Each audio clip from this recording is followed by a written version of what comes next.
Kuya, dali mo na dito si Kyle. Habang nandito pa ako. Oo nga. Ako din.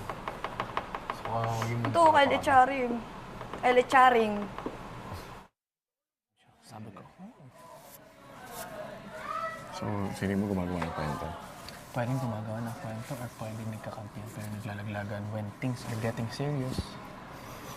May mga taong takot harapin ang sarili nila. Nakakatawa nga. Tsaka, pilit niya inaangat yung bangko niya. Yeah. Tsaka doon ako na-bother nung, nobody said sorry, ha? Oo. Sige. At hindi niyo naisip yun? Hindi nyo naisip. Gusto nyo garapalin ko kayo. Huwag nyo hintayin. Unang-una tayo naka-feel na So, I feel sorry. unfair. Pero, You invalidate what we feel. ano pa defensive pa. Yeah. Naghahanap pa ng dahilan. Tsaka yung at your age, Yeah. leche ka. Ano sinasabi mong in defense? Leche ka. Ang respeto yan. Ang respeto. Ano yung sabi niya, ano? Tigil-tigilan mo ako. Ano yung sabi nung dating housemate? Hindi kasi ako naniniwala dun sa respeto. Marespeto tayo in the first place.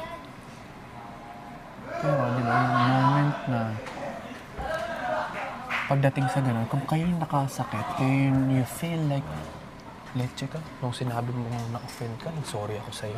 Tapos ito, ginawa niya, hindi niyo kayang akuin. Ano nag-offend? Yung sabi ko sa kanya, nag-sorry ako sa kanya kahit hindi ko ginagawa yun. Yung tipong yung time na na-offend nung sa Bagyo. Pero kaya mo lang sabihin yan pag nasa harap ka ng ganun. Nakakatawa nga kasi sabi niya nung una, parang ako ayoko sa mga taong hindi straightforward. Yung papadaan niyo pa sila, wow, nagsalita. Pag ikaw nalagay sa alanganin, Nagsalita. tignan ko lang kung di ka pagpiestahan. Looks can be deceiving.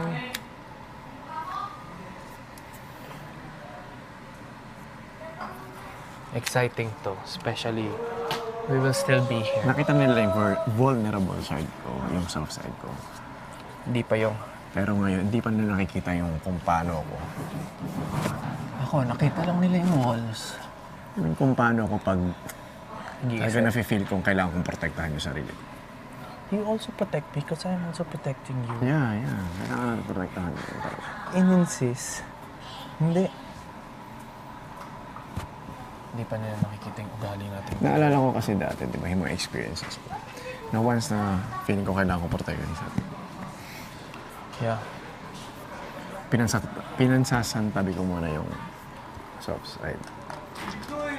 Tsaka Mas malakas tayo together. no, mas malakas tayo together. Bigyan namin kayo ng magandang gameplay dito sa loob.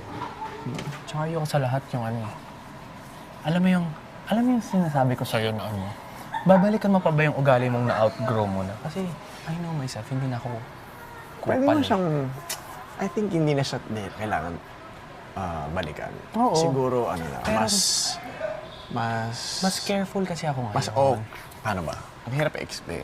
Hindi, mas careful ako Mas kasi kukontrolin ngayon. na lang siya. Parang ganun. Pero what I mean is, ayoko nang balikan yun. Pero bakit anti-trigger kayo sa mga ganyang bagay? Tsaka nagpa-play safe. Kaya nga tayo 2-in-1. Yeah. And kaya nga tayo Sabi ko nga, boyfriend, di ba? kaya nga sinabi ko sa kanila, there's a bigger reason bakit kami 2-in-1. Siyempre, at the end of the day, Tayo lang magkakampi dito. yeah. Yung mga yan, magpapalitan ng kakampihan. Pero tayo, stick together. Yeah. Congrats, Jaren! Congrats! So I told you, break a leg.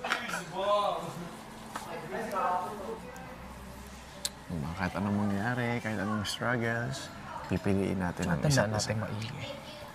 Yung mga yan, pwedeng this week, magkakakampi. Oo. Pwede mag-iba yan. Maging iba yan, depende sa groupings, depende sa Being task. careful din ako. Kasi siyempre, iba-iba tayo eh. Maybe iba, dumating sa point na ma-shaky sila. Sabi ko nga Di ba? yung kagabi, kaya bricks. Na-shake yan kagabi, kaya sobrang nagpupumilit at sobrang magbuhat ng bangko. Kasi remember, naranasan ko na yung ganyan, yung tipong, I'm in control. Tsaka, bakit ka pinagsisilbihan ni Jan? Hari ka ba? Pero, Yung mga ganyan, I already had a chance na maging ganyan eh. Pero, alam mo yung konting tabig lang ng ego. Yung ganon. Yung lagi ko sinasabi na punong tasa. Konting ano lang yan, konting Sagi lang yan. And I know Yan. he's competitive. Oo. Competitive but silently. Yeah. Kaya gusto niya in control siya. Yung tipo may utang na loob lahat sa kanya. Yeah. Kailangan natin ng...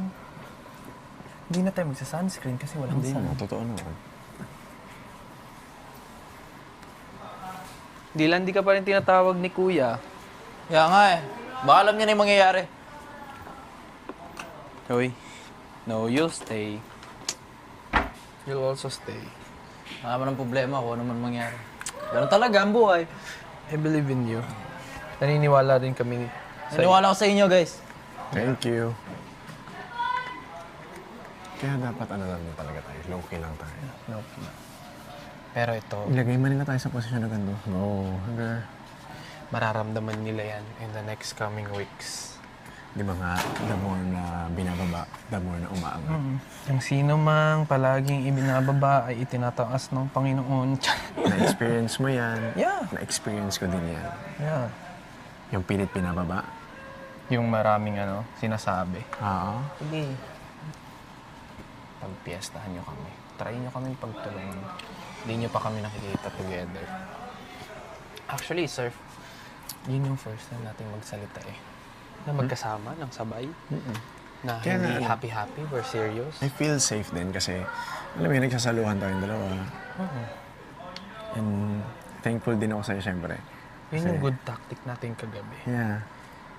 Pag may mga times na, alam mo yun, naubusan ako sasabihin. Tsaka Nandyan ka para sabihin. babalik natin yung fact na sinabi ni ganito, open naman siya kung sino magluluto and everything. We give it back kung ano yung mga sinasabi niyo para, diba, wala kayong mapupulaan sa amin. Kung pupulaan niyo man yung sinabi namin kagabi, personal kayo. Hindi kayo kaya tumanggap ng Yun nga, doon natin malalaman yan. this coming week. Tapos pag nangyari yun, smile lang. Hindi niyo kami kilala pag nagkasama kami. Wala pa kayo sa mga taong na let go. Yung tipong mga gumagamit ng ganito, dapat tuloy-tuloy lang eh. Para hindi naninibago yung balat. Hindi, i-request mo na yung gamit mo. Hindi pa ako pag pinatawag si Dylan, Wait lang, dyan bisa ako. ano din ako. Pinansin naman ako ni Kuya kagabi. Ha? Pinansin naman, tawag dito sa plasma nga lang. Kasi ginaya ko yung ginawa mo. Pag nakatingin na sa'yo yung black na to, nandun ka sa pinto, ibig sabihin, hi Kuya, I'm here. Nakakatakot nga yung boses niya kagabi. Oo. Serious yun? pag Serious siya, sabi niya. Sino nagsabi sa'yo? Hindi, kasama ka talaga sa pero pinakatokan lang namin kasi ikaw na hindi nakakausap. Hindi, next time, alam ko na gagawin. Tayo ko na lang. Kaya, Hindi na ako kakatok. Unless may kailangan talaga ako. kami kailangan ako kay Kuya. Pero pag isabay ko na lang siguro pag kasama maleta. Teka, parang... Totoo na ba to? Minsan kasi wala eh. Mag-warm water ka. Hindi, uminom mo Uminom ng ka na? tubig. Kakahugas ko nga lang ng ano ko eh, baso ko eh. Kaya ayoko... Alam mo yung sinasabi mo kagabi, kuya, yung pagkatapos mo gamitin hugasan. Ganun kasi ako. Kaya minsan tinatamad ako magtubig kasi nasa instinct ko na siya na parang pag uminom mo ng tubig, kailangan ko siyang, minsan tinatamad ako eh. Next. Pero hugasan mo na lang talaga. Di ba? Para wala kang utang na loob sa kanino man. Hindi wala pa Di ba ba ako naka-BS? May sinabi na ba? Siya naman yung tinanong ko. Ba't ka nagagalit? Niloloko lang kita eh. Anong feeling na papalibutan ka ng mga gwapo? Ang sakit pala. Tapos mukhang gwapo ka din. Hindi ka naman na mag-BS eh. Para ready ka. At saka iba yung mood kasi. Oh, ito, may panibagong gwapo. This is the F4 and you are... Parang feeling ko San? nagdidilim ang panangin ko. Iba kasi ang mood pagka At ikaw si San! Masarap sa Bawal feeling. pumasok. Sandugo. Kunin mo isa akin, sige. Oh, si San. Isa lang ha. Bigyan mo ko isa. Ilang araw ka na nakakatatlong tinapay, Piyang. Di ka ba nagsasawa? Di ka ba naaawa sa aming mga lalaki? Hoy, nagpaalam ako. Ano sabi ko? Sinong may ayaw ng bread? Sino ba namang may ayaw? Mark! Gusto mo bread? Sino ba namang hindi magbibigay? Kaya natakot sa'yo. Baka mampas mo daw. I have one. Dalawang bread. Ay, isa ulit. Oh, may tatlo pa ako ditong bread, ah. Tatlo pa akong bread. You request the pass, so you have 4. Yeah, because Dylan gave me one. And Mark gave me one. And what? Paano? And so, Makakatanggi ba sila? Hindi ako binigay. No choice naman.